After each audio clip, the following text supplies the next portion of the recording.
দর্শক, একটা বিরাট সুখবর নিয়ে হাজির হয়েছি।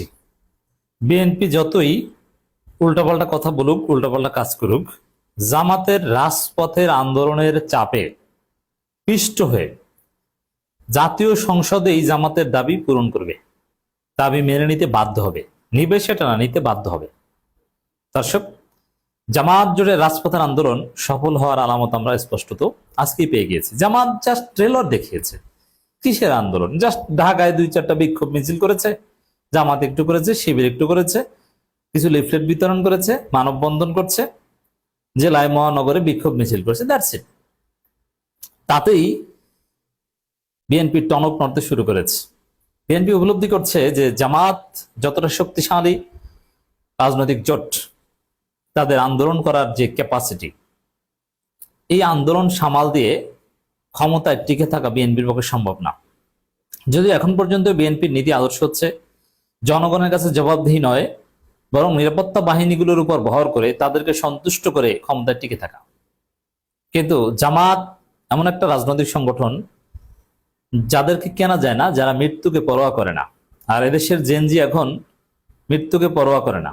তো এদেরকে দমন করে, এদের আন্দোলনকে ধামাচাপা দিয়ে বোকা বানিয়ে ক্ষমতায় টিকে থাকা ইটস ভেরি টাফ। আর বিএনপির ইতিহাসে এটা নাই যে জনগণকে বোকা বানিয়ে ক্ষমতায় থাকতে পারে, বরং বিএনপি ধরা খায়। এটাই হচ্ছে বিএনপির পাস্ট। সেই জায়গায় জামাত জোটের আন্দোলন সফল হতে যাচ্ছে, আমরা স্পষ্টত আলামত লক্ষ্য করছি। দর্শক, দুইটা খবর। এটা জামাত জোটের আন্দোলন সফল হওয়ার আলামত স্পষ্ট।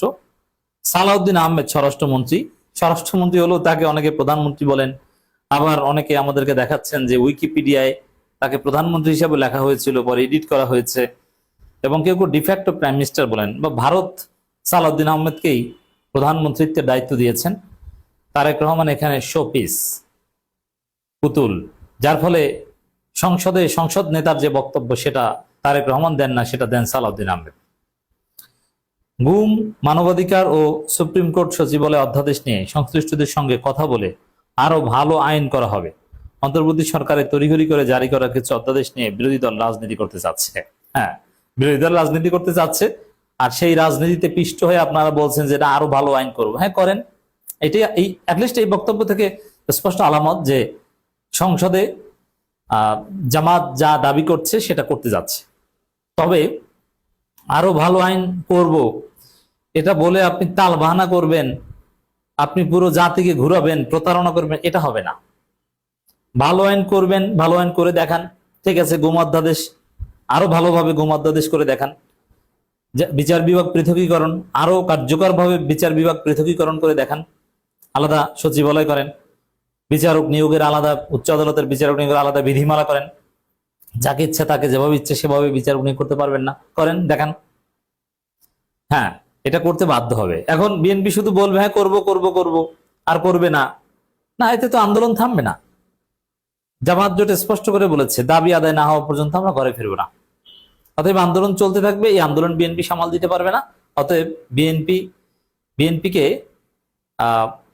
জামাতের দাবি, জামাত এনসিপি বা জামাত জোটের যে দাবি সেটা পূরণ করতেই হবে। এগুলো এক খবর। আরেকটা খবর, আমাদের চিফ হুইপ নুরুল ইসলাম, তার সেন্স অফ হিউমার ভালো, মজার মানুষ তিনি, এবং ভালো মনের সরল মনের মানুষ বোঝা যায়। এবং মাঝে মাঝে একটু বিএনপি মার্কা অপরাজনীতি করতে গেলে তার মুখে হাসি পায়, কেমন যেন তিনি উল্টাপাল্টা কাজ তেমন একটা করতে পারেন না। এই নুরুল ইসলাম মনি আমার কাছে যথেষ্ট ভালো মনে হয়েছে, সরল মনে হয়েছে। কিন্তু মাঝখানে একদিন জামাতের ৭১-এর অবস্থান নিয়ে খোঁচা দেওয়ার চেষ্টা করেছিলেন, তখন মনে হয়েছে যে তিনি সেই রাজনীতি পারেন না, কেমন জানি একটু বোকা বোকা লাগছিল তাকে যখন সে কথা বলতে গেলেন। সবাই ধান্দাবাজি বাটপারি পারে না, আর আওয়ামী লীগ যা পারতো ওটা বিএনপি চাইলেও পারবে না।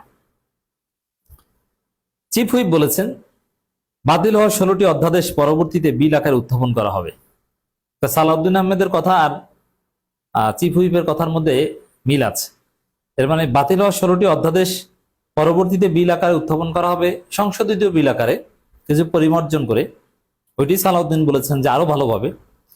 এর মানে যে বিষয়টা নিয়ে আমাদের সিরিয়াস প্রশ্ন এখন, জুলাই সনদ, বিশেষ করে গুম অধ্যাদেশ বাতিল, আলাদা বিচার বিভাগীয় সচিবালয় অধ্যাদেশ বাতিল, ব্যাংক রেগুলেশনস অধ্যাদেশ বাতিল, এই বিষয়গুলো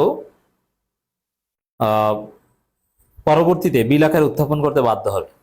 তো এখন জামাত জোটের আন্দোলন যে বিএনপি এগুলো বাতিল করেছে, এই অভিযোগিত আন্দোলন না, বাতিল করে তারা টিকতে পারবে না। তারা এগুলো এই দাবি পূরণ করতে এগুলো বিল আকারে উত্থাপন করতে বাধ্য হবে।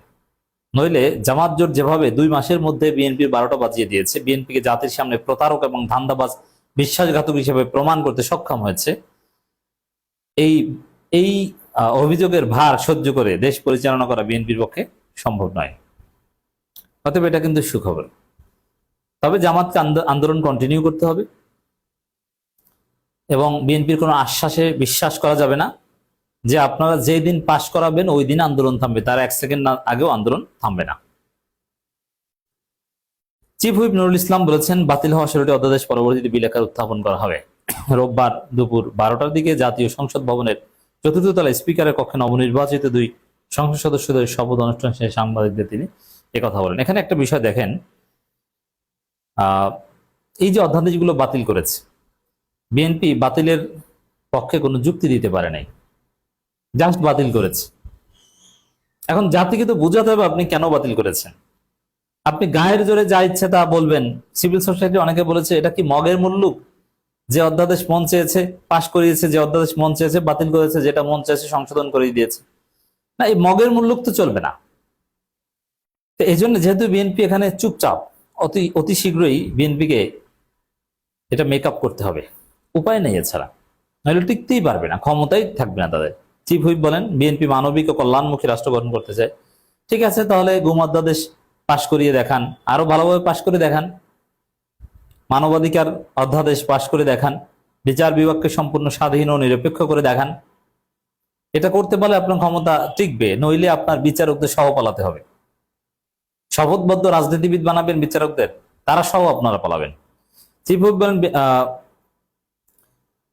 প্রধানমন্ত্রী তারেক রহমান বলছেন, কেউ আইন হাতে তুলে নেবেন না, কোথাও সমস্যা হলে প্রশাসনকে জানাবেন। মানবিক কল্যাণমুখী রাষ্ট্র গঠন করছে বিএনপি, কিন্তু বিএনপির লোকজন তো দেশব্যাপী মব সৃষ্টি করছে, তারা বিরোধী দলকে পেটাচ্ছে, তারা হুমকি দামকি দিচ্ছে এবং সরকারের সমালোচনা করলে তাকে আঘাত করছে।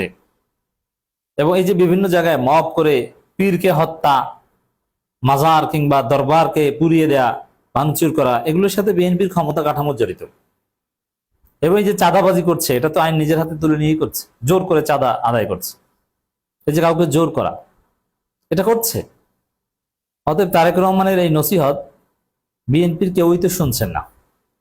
হোয়াটএভার। দর্শক, মূল কথা এটাই যে ঘুরে ফিরে জামাতের আন্দোলনের ফলে, আন্দোলনের চাপে পিষ্ট হয়ে বিএনপি সংসদেই জামাতের দাবি পূরণ করতে বাধ্য হবে। এবং সিস্টেম এটাই যে আন্দোলন হয় রাজপথে আর দাবি মানতে হয় সংসদে।